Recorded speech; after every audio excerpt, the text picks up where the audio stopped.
preceding 6 months and you have had 50% stenosis or less, carotid intervention is not recommended. So it's considered as low-grade stenosis. Recommendations regarding how I do it. It is mandatory to give, or highly recommended to give intravenous atropine prior to balloon inflation to prevent hypotension or bradycardia or dystocia. For patients selected to undergo carotid artery stenting, transradial or transcarotid artery revascularization should be considered as an alternative to transfemoral carotid artery stenting if you have difficulties. I don't know, transcarotid, have you done it before? Percutaneously now, TCAR, that's what TCAR, Yeah. It needs a surgical cut down. We do it for Difficult. stroke patient, not for, when you have an acute stroke patient, you can't access the rock, just take the rock. We say the same. Our standard access is femoral, and unless you have difficulties, so you can change. And this is the new in the guidelines, the new thing. The decision, either you want to use open cell design or closed cell design, stent choice is at the discretion of the operator. So you can choose whatever you want, what you feel is comfortable. When you perform stenting, you should go for pre-dilatation, but less than 5 millimeter. Don't exceed 5 millimeter in stroke, in order to prevent showering and causing stroke. And if you do stenting and you have rest stenosis less than 30%, it's not recommended to post-dilate. This is new as well. So open the stent is open and you have proper size, more than 30%, the stenosis less than 30%, and the stent in place, don't post-dilate. So protection device is still recommended that you use it, should be considered. And whether you are using a filter wire, proximal filter, distal filter replacement, or proximal occlusion with a balloon, it's at the discretion of the operator. It is not recommended to use it if the external carotid artery or the common carotid artery is deceased. This is logical. If you put a stent balloon there, will cause maybe dissection or disrupt the throat. So the interventionist experience, this is new.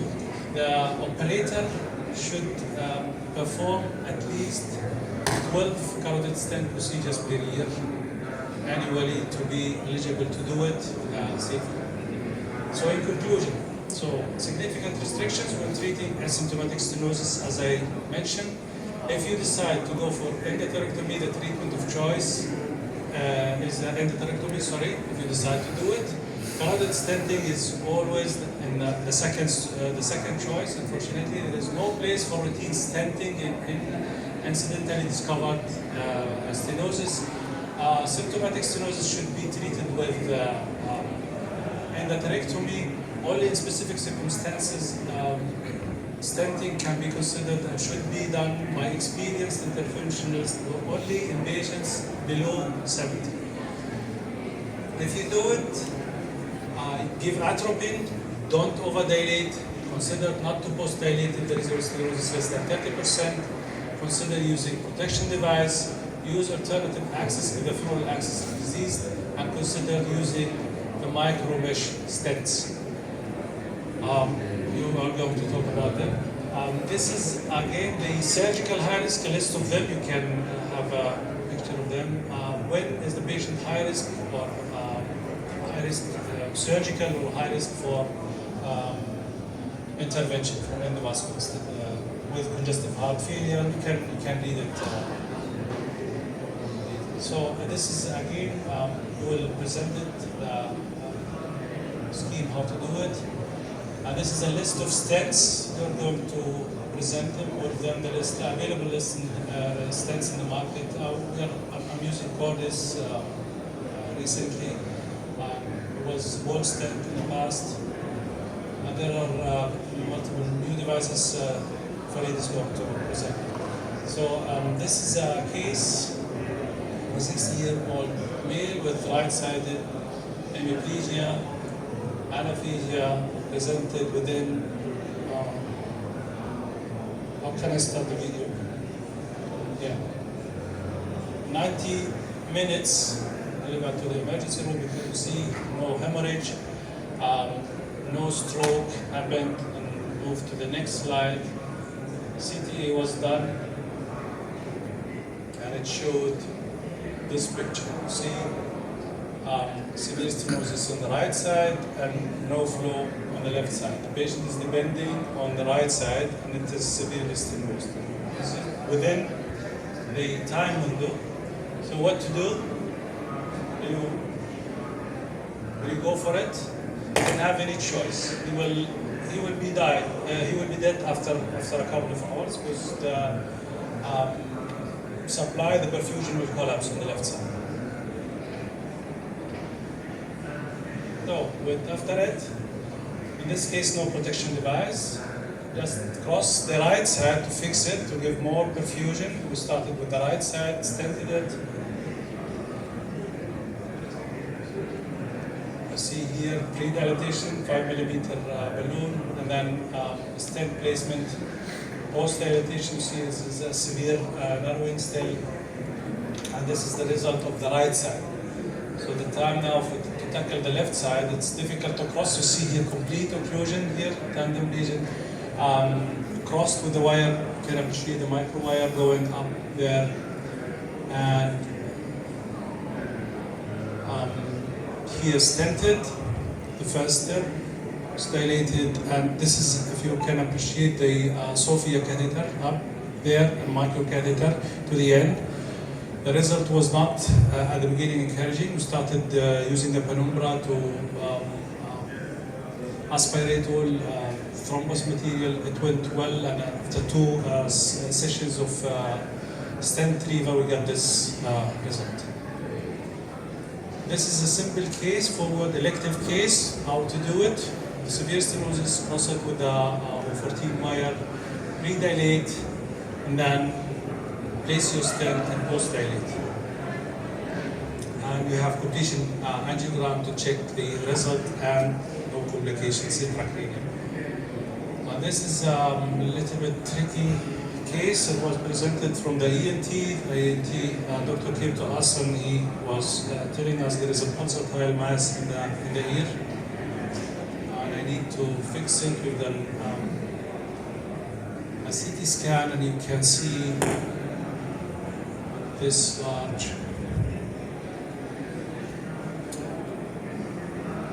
multi-related aneurysm.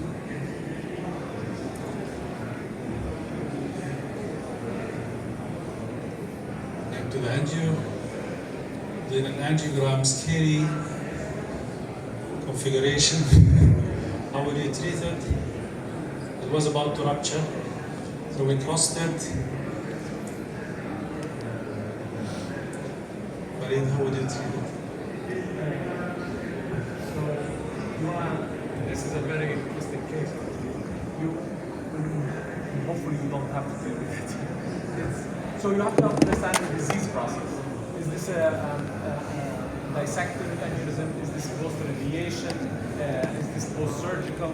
So first thing, understand the pathology. Is this a mycotic aneurysm? It's a mycotic. So once you come to the conclusion, so that's the first step. You have to figure out what's the disease process, and based on that, so mycotic aneurysm, you recognize, you will have to deal with it, recognizing any intravascular device you have may get infected eventually. So, in my mind, this patient, I will check his other side, the left side, or the right side, and the first thing I will do, a balloon occlusion test. I need to test if I occlude this carotid, if I shut down this carotid, will this patient actually tolerate it? Because 70 to 80% of patients will tolerate it. And if it doesn't, then your choices becomes limited. And then you start thinking about, okay, is this doable for bypass, surgical bypass? It's not. If it is a high bypass, because obviously it extends up. It's high, yeah. It's very high. high. No surgical So intervention. you move on and recognize not surgical, I cannot do balloon occlusion test and occlude the carotid. Then you end up being stuck with fluid diverters along the entire area. The other option is to put covered stent. The problem with the covered stent, you will anticipate eventually it will get occluded or infected. But at this point, it's a life-saving thing. You have to do it. Exactly. What we have done is we decided to go for bypass.